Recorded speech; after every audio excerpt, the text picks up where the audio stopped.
जय हिंद। मैं हृदय शर्मा। हम बात कर रहे थे पिछले लेक्चर से राष्ट्रपति के बारे में। पिछले वीडियो में हमने राष्ट्रपति की निर्वाचन पद्धति देख ली थी, राष्ट्रपति के बारे में क्षमादान जो प्रक्रिया होती है वो देख ली थी, और क्या देख लिया था, और देख लिया था राष्ट्रपति पर महाभियोग की प्रक्रिया कैसे लगती है, राष्ट्रपति की निर्वाचन पद्धति क्या होती है। इन टॉपिकों पर हम डिस्कस कर चुके थे। इस लेक्चर में हम बात करेंगे जो राष्ट्रपति की शक्तियाँ हैं वो क्या हैं, राष्ट्रपति को कितनी प्रकार की शक्तियाँ मिली हुई हैं, उसके कर्तव्य क्या हैं अथवा कार्य क्या हैं, तो उनको देख लेते हैं हम। इस लेक्चर में देखते हैं राष्ट्रपति की शक्तियों के बारे में। ठीक है, तो राष्ट्रपति जो शक्तियां दी गई हैं उन शक्तियों को हम चार्ट वाइज यहाँ देख लें, फिर यहाँ देख लेते हैं, फिर एक एक शक्ति के बारे में 6 नंबर में अलग से डिस्कस करेंगे।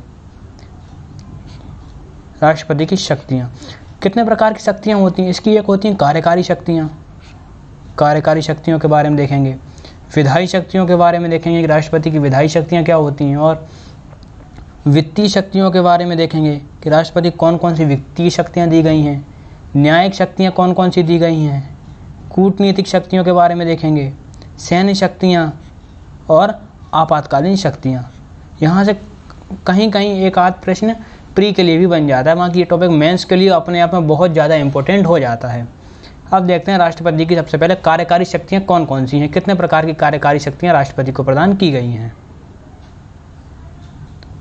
देखते हैं राष्ट्रपति को कौन कौन से जो कार्यकारी शक्तियाँ दी गई हैं वो देखते हैं क्या कार्यकारी शक्ति हैं। जो राष्ट्रपति को जो शक्तियाँ देखते हैं कार्यकारी शक्तियाँ, सबसे पहले देखते हैं जितने भी शासन संबंधी कार्य होते हैं, जितने भी शासन संबंधी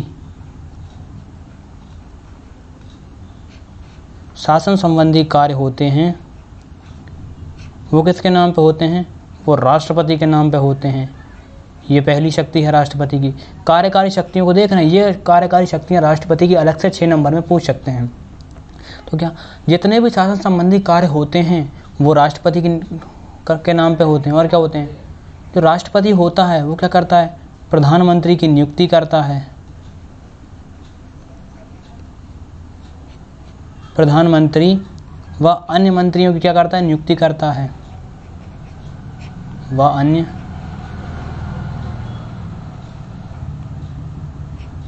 मंत्रियों की क्या करता है, नियुक्ति करता है।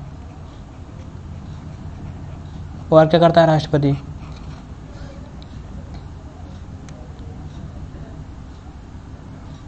तो भारत के महान्यायवादी हैं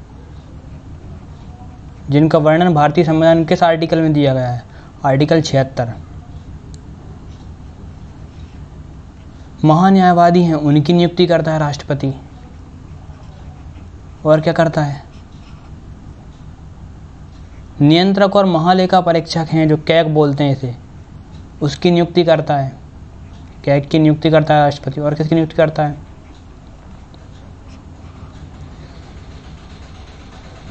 ये देख लिया हमने, कैग की नियुक्ति तक देख ली है। और आगे देखते हैं अब हम। और राष्ट्रपति राज्यपालों की नियुक्ति भी करता है, राज्यपालों की नियुक्ति करता है, क्योंकि राज्यपाल जो है केंद्र का प्रतिनिधि होता है, राज्यपाल की नियुक्ति करता है।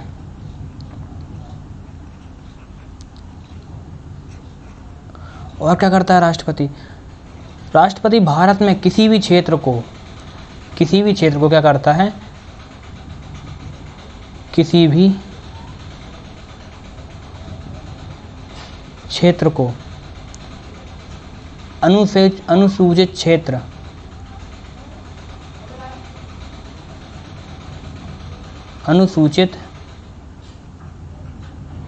क्षेत्र घोषित कर सकता है। ये राष्ट्रपति के पास शक्तियां हैं। और क्या शक्तियां और देख लेते हैं इनके बारे में हम।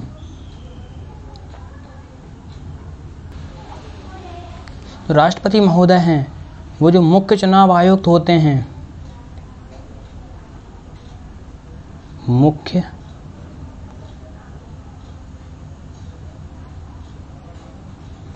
चुनाव आयुक्त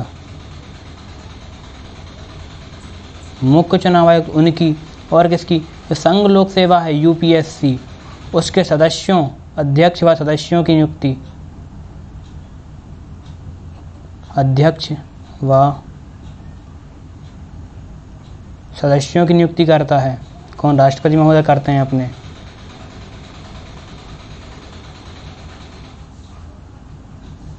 उनकी नियुक्ति करते हैं। और किसकी नियुक्ति करता है? जो वित्त आयोग है, वित्त आयोग, वित्त आयोग के अध्यक्ष की नियुक्ति करता है।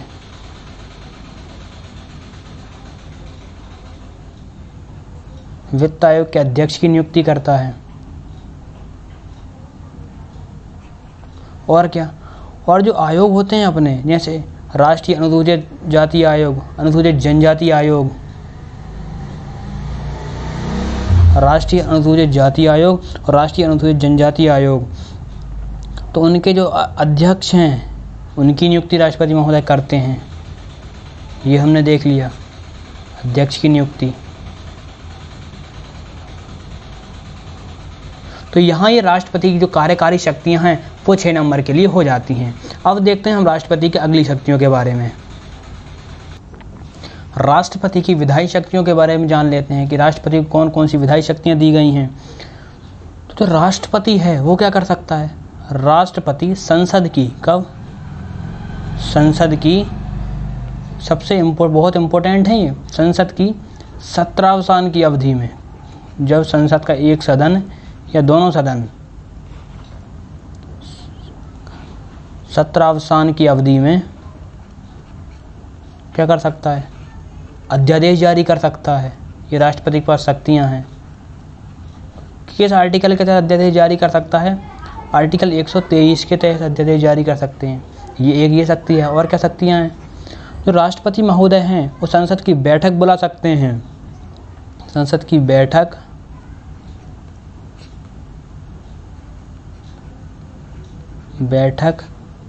बुला सकते हैं।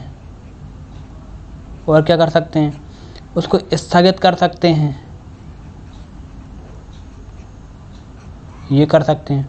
और क्या कर सकते हैं? जो संयुक्त अधिवेशन होता है, कभी संयुक्त अधिवेशन,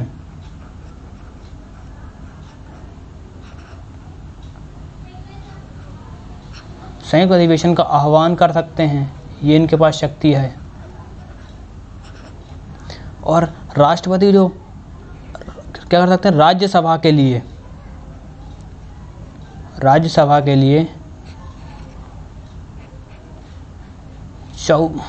राष्ट्रपति जो हैं राज्यसभा के लिए क्या कर सकते हैं? 12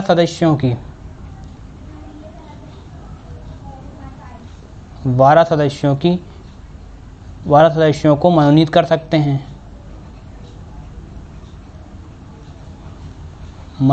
सकते हैं। कला, साहित्य, समाज, ऐसे कुछ विषय हैं, उन विषयों से 12 सदस्यों की नियुक्ति कर सकते हैं। और क्या कर सकते हैं? 2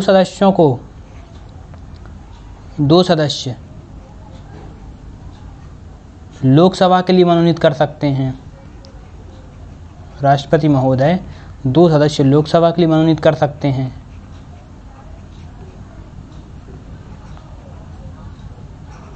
और क्या कर सकते हैं राष्ट्रपति महोदय? जब किसी वर्ष के प्रथम या चुनाव के बाद प्रथम जो बैठक होती है, या वर्ष की प्रथम बैठक या चुनाव के बाद की प्रथम बैठक, चुनाव के बाद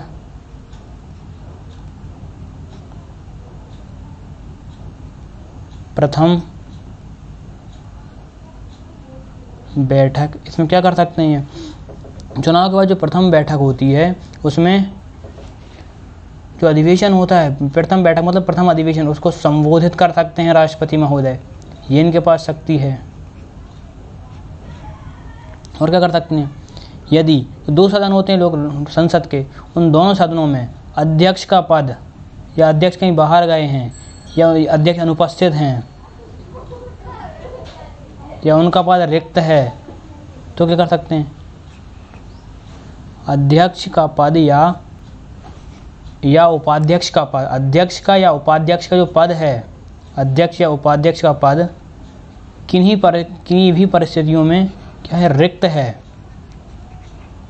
तो जो राष्ट्रपति महोदय हैं वो क्या करते हैं, वो सदन के किसी भी सदस्य को, सदन के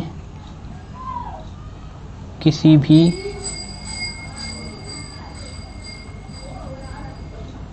सदस्य को, सदन के किसी भी सदस्य को क्या कर सकते हैं, या तो अध्यक्ष बना सकते हैं या उपाध्यक्ष बना सकते हैं। ये इनके पास शक्तियां हैं। तो हमने राष्ट्रपति की विधायी शक्तियां देख ली, ठीक है। अब देखते हैं राष्ट्रपति की अगली शक्तियां, कि अगली शक्तियां राष्ट्रपति महोदय के पास कौन कौन सी हैं। इनकी वित्तीय शक्तियां देख लेते हैं। राष्ट्रपति महोदय क्या क्या वित्तीय शक्तियां हैं। पहली शक्ति क्या है, जो राष्ट्रपति महोदय हैं वो क्या कर सकते हैं कि जो धन विधेयक है, कोई भी धन विधेयक है,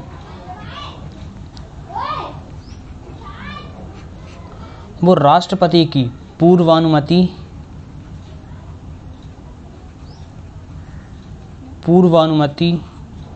से ही प्रस्तुत किया जा सकता है।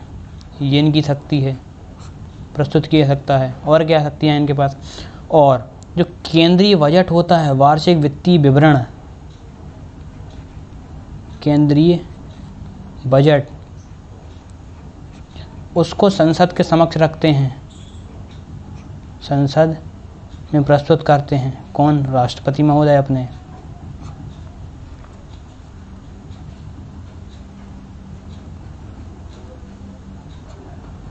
राष्ट्रपति महोदय प्रस्तुत करते हैं। और क्या, ये केंद्र और राज्यों के मध्य, किनके मध्य, केंद्र व राज्य के मध्य, केंद्र राज्यों के मध्य, काय के लिए, राजस्व के बंटवारे के लिए।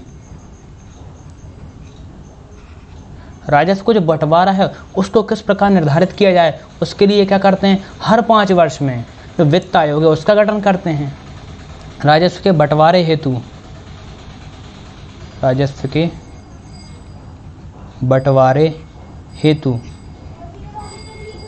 क्या करते हैं, वित्त आयोग का गठन करते हैं, वित्त आयोग का गठन करते हैं। ये इनके पास शक्ति है। और क्या करते हैं, ये गठन, ये देख लिया हमने। और क्या करते हैं ये, और जो अनुदान की कोई भी मांग है संसद में, अनुदान की कोई भी मांग है वो राष्ट्रपति के पूर्वानुमति के बिना संसद में प्रस्तुत नहीं की जा सकती। यानी अनुदान की मांग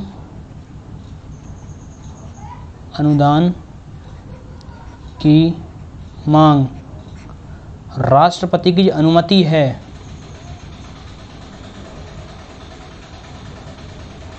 अनुमति के बाद ही प्रस्तुत की जा सकती है, अनुमति के बाद प्रस्तुत की जा सकती है। ये हमने राष्ट्रपति की वित्तीय शक्तियाँ देख ली कि राष्ट्रपति के पास कौन कौन सी वित्तीय शक्तियाँ हैं। अब हम देखते हैं राष्ट्रपति की अगली शक्तियाँ कि राष्ट्रपति के पास और कौन कौन सी शक्तियाँ हैं। जो राष्ट्रपति हैं वो जो अपनी सर्वोच्च न्यायालय है उसके क्या करते हैं, उसके मुख्य न्यायाधीश को नियुक्त करते हैं और उसके अन्य न्यायाधीशों को नियुक्त करते हैं। जो चीफ जस्टिस हैं उनको नियुक्त करते हैं और अन्य न्यायाधीशों की नियुक्ति राष्ट्रपति महोदय करते हैं, अन्य न्यायाधीशों की नियुक्ति करते हैं। और जो हाई कोर्ट हैं, उच्च न्यायालय, उनके न्यायाधीश, जो मुख्य न्यायाधीश हैं उनकी नियुक्ति करते हैं राष्ट्रपति महोदय। ये हमने देखा। और क्या करते हैं राष्ट्रपति महोदय, और हमने अभी पिछले लेक्चर में देखा है कि राष्ट्रपति के पास कुछ क्षमादान शक्तियां हैं। तो वो किसी व्यक्ति को दोषा सिद्धि के लिए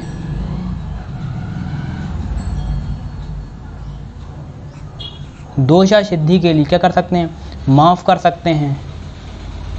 उसके समस्त जो दंडादेश जितने भी हैं उनसे मुक्त कर सकते हैं। समस्त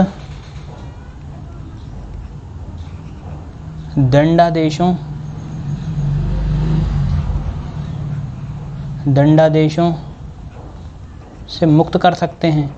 ये शक्तियाँ राष्ट्रपति महोदय को प्राप्त हैं, ये कर सकते हैं। और क्या कर सकते हैं, भारतीय संविधान के आर्टिकल 143 के अनुसार ये क्या कर सकते हैं, किसी मामले पर जो भारत का सर्वोच्च न्यायालय है उससे परामर्श ले सकते हैं, परामर्श ले सकते हैं। ये यहाँ 143 आर्टिकल है, उसके तहत जो राष्ट्रपति महोदय हैं वो सुप्रीम कोर्ट से परामर्श ले सकते हैं। ये राष्ट्रपति की न्यायिक शक्तियाँ देख ली। अब हम देखते हैं राष्ट्रपति की कूटनीतिक शक्तियाँ क्या हैं, उनको देख लेते हैं। हम क्या क्या कूटनीतिक शक्तियाँ हैं राष्ट्रपति महोदय को प्राप्त, तो हम देखते हैं कि जितने भी जो अंतर्राष्ट्रीय शांति समझौते होते हैं, अंतर्राष्ट्रीय शांति समझौते सम्मेलन जो होते हैं वो सब राष्ट्रपति के नाम पर ही होते हैं। यानी जो अंतर्राष्ट्रीय शांति समझौते, अंतर्राष्ट्रीय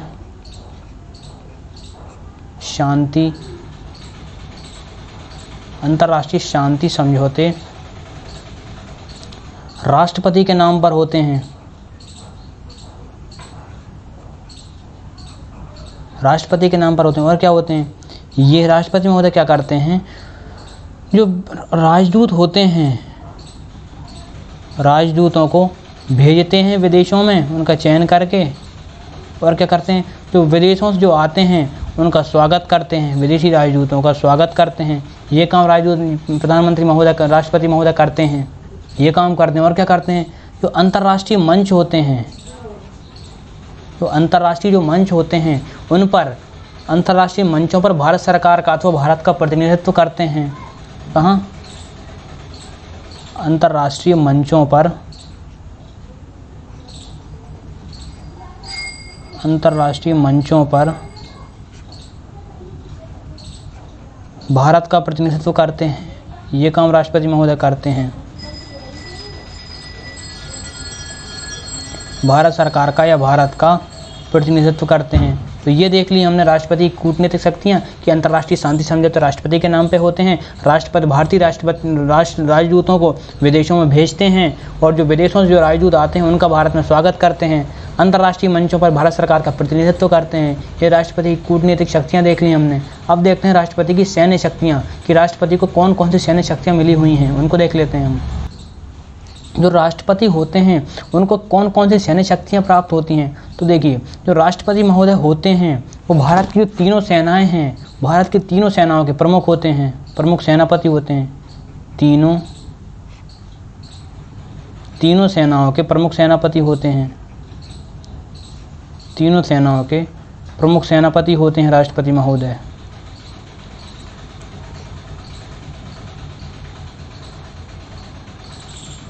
प्रमुख सेनापति होते हैं। और क्या जो राष्ट्रपति महोदय हैं जो तीनों सेनाओं के प्रमुख होते हैं, चीफ, तीनों सेनाओं के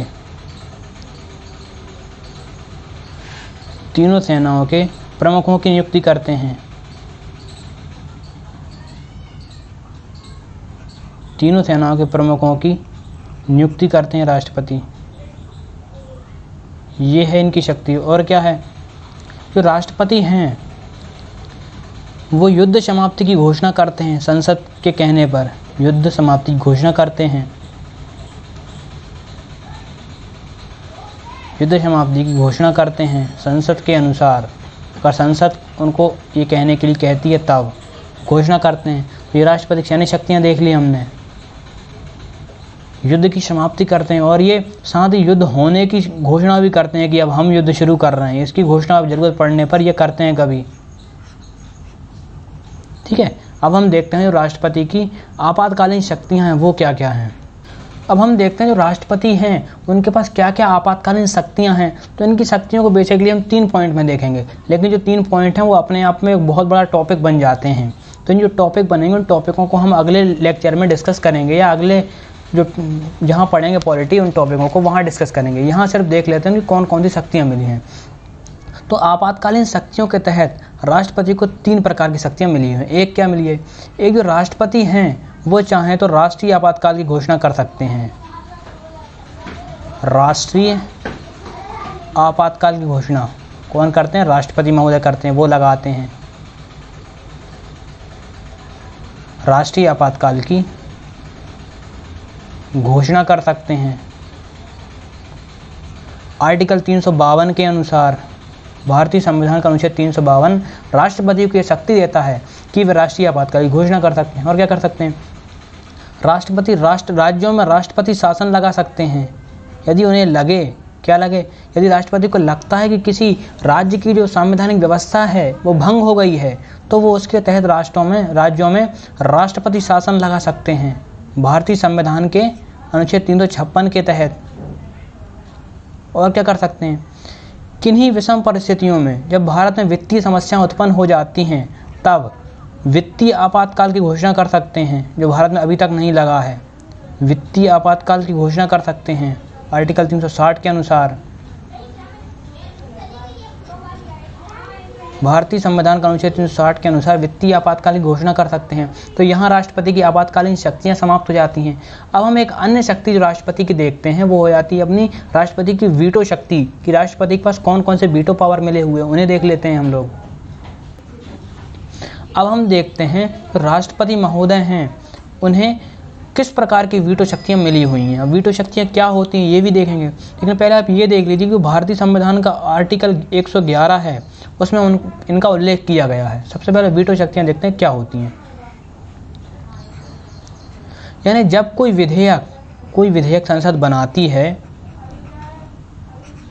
तो विधेयक अनुमति के लिए, सहमति के लिए राष्ट्रपति महोदय के पास भेजा जाता है, और अगर राष्ट्रपति से सहमति दे देते हैं तो वो विधेयक अधिनियम बन जाता है। ये है, अधिनियम बन जाता है। यानी जो सहमति देने या ना देने की राष्ट्रपति के पास शक्ति है वो कहलाती है वीटो पावर, राष्ट्रपति की वीटो शक्ति। यानी कोई विधेयक राष्ट्रपति के पास पहुंचा तो राष्ट्रपति के पास इसके लिए 3 शक्तियां होती हैं, 3 प्रकार के 3 विकल्प होते हैं राष्ट्रपति के पास। कोई विधेयक राष्ट्रपति के पास आया तो राष्ट्रपति के पास 3 विकल्प होते हैं, या तो वह उसे अपनी अनुमति दे दे, या तो वह उस विधेयक पर अपनी अनुमति दे दे तो वह विधेयक अधिनियम बन जाएगा, और दूसरा क्या है? दूसरा ये है कि वह अपनी जो स्वीकृति है उसे सुरक्षित रख सकता है। यानी उस जो विधेयक आया है उस पर निर्णय को रोक के रख सकता है कि अभी नहीं दे रहा, बाद में डिसीजन लेंगे अपन। और क्या कर सकता है? और जो विधेयक आया है उसे कुछ ऐसा लगता है कि विधेयक में संशोधन होना चाहिए, ये गलत है, तो उस विधेयक को पुनर्विचार के लिए संसद के पास दोबारा भेज सकता है। ठीक है, लेकिन यहाँ एक कंडीशन बन जाती है कि अगर संसद उसी विधेयक को बिना संशोधन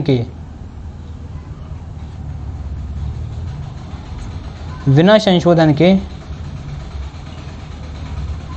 राष्ट्रपति महोदय के पास भेजते हैं तो राष्ट्रपति को इस बार स्वीकृति देना आवश्यक हो जाता है। इस बार स्वीकृति देनी ही होती है।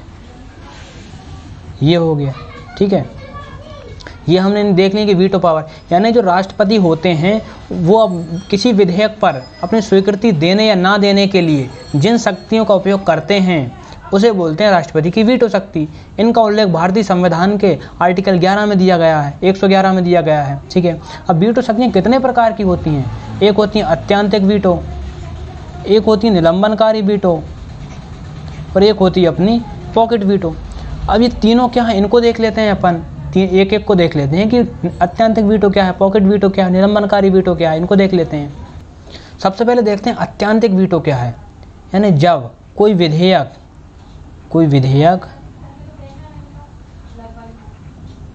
राष्ट्रपति के पास सहमति के लिए आया तो इसमें राष्ट्रपति क्या करते हैं? इसमें जो उनकी स्वीकृति होती है या विधेयक होता है उसे सुरक्षित रख लेते हैं,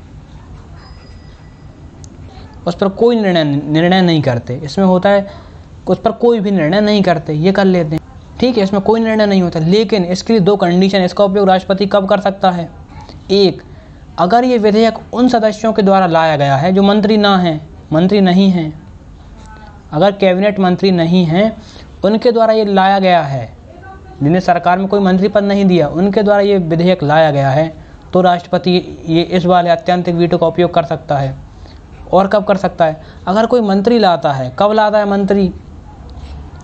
जब मंत्रिमंडल विघटित हो गया हो, मंत्रिमंडल विघटित हो गया हो।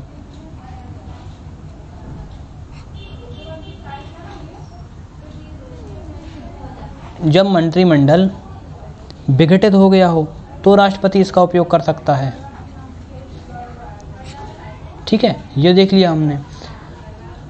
इसका उपयोग कब हुआ था अभी तक देखा है हमने, वर्ष 1954 में इसका उपयोग किया था। कई बार हो चुका है इस वीटो का उपयोग।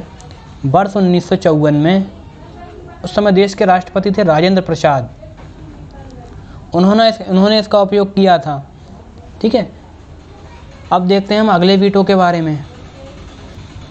अब देखते हैं निलंबनकारी वीटो। निलंबनकारी वीटो क्या है? जो राष्ट्रपति हैं उनके पास कोई जो विधेयक आता है उसे क्या कर सकते हैं राष्ट्रपति, उसे वो पुनर्विचार के लिए इस निलंबनकारी वीटो में संसद के पास पुनर्विचार के लिए भेज सकते हैं, पुनर्विचार के लिए भेज सकते हैं। लेकिन आपको यहाँ एक कंडीशन याद रखनी होगी कि अगर धन विधेयक के संबंध में,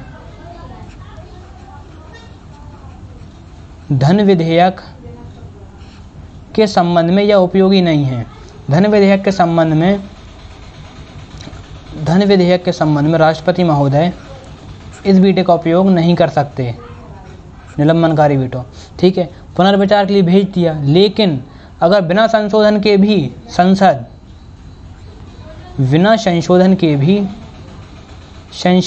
दूसरी बार इसे भेजती है तो स्वीकृति देना राष्ट्रपति को यहाँ अनिवार्य हो जाता है, स्वीकृति देना अनिवार्य हो जाता है।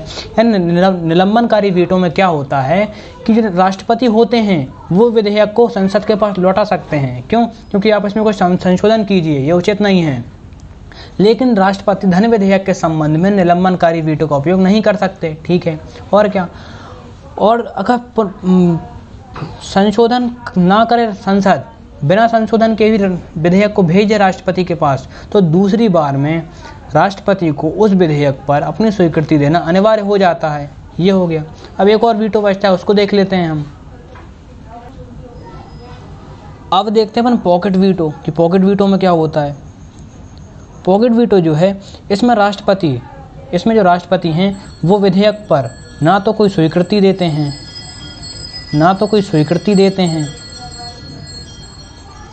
और ना तो अस्वीकृत करते हैं, अस्वीकृत भी नहीं करते, पर अनिश्चित काल के लिए